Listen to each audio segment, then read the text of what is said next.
Happy Tuesday, bigenderdotnet. I am Sydney, and this week I picked the topic. I thought it would be good to actually talk about some of the cool things that we've learned either on the BGdN forum or just from living bigen, as it is a really unique experience. And I threw in a bonus question because I'd like to see some of our collaborators highlight interesting threads that have gotten our attention, past or present, on bigenderdotnet. Now, I decided for this one to go back and just look at my own profile on the forum and see which thread I have contributed the most views, the most posts to. And I have participated the most in a thread called Transitioning and Big Feet and Hands. This was a pretty active thread for a while there, and last I checked, let's see, it looks like it's got 7 pages of comments on it.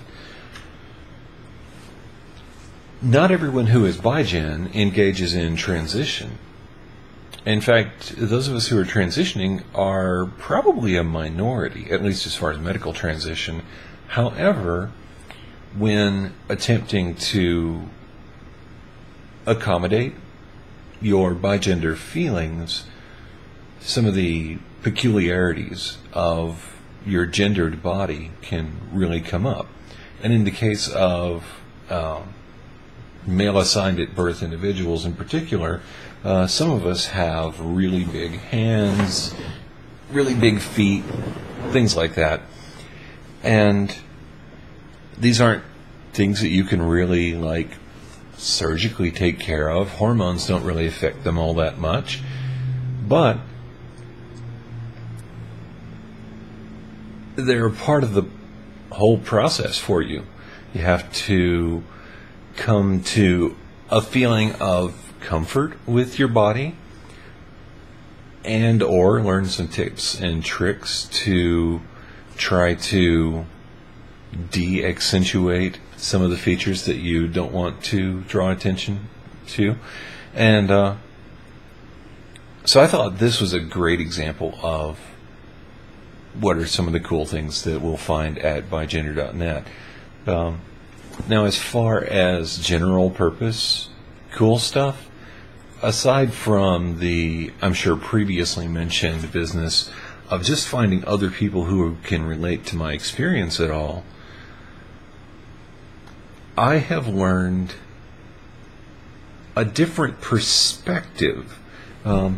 There are some really good trans forums. There's the Susan's forum and things like that, where you can get a lot of experience and information passed your way to deal with the gender variant experience in life, but it tends to be kind of skewed in the direction of, and rightfully so, the full-on traditional transgender, transsexual experience. There are genderqueer people and more or less kind of agendered people and things like that, but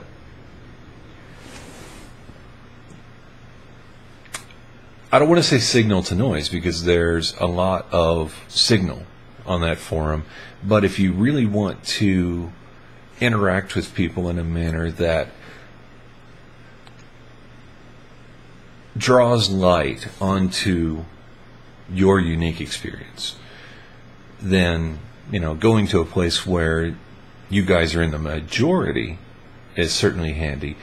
And so what I've learned just really cool can't be summed up in 30 seconds. One thing I have learned, though, is that you don't have to pathologize your experience, and I've been kind of learning to get away from that.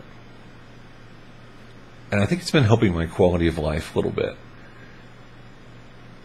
It helps kind of ease off some of the pressure, just knowing that maybe I'm not crazy.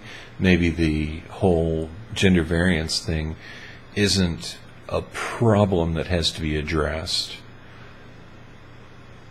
But it's just, part of how I get to experience life.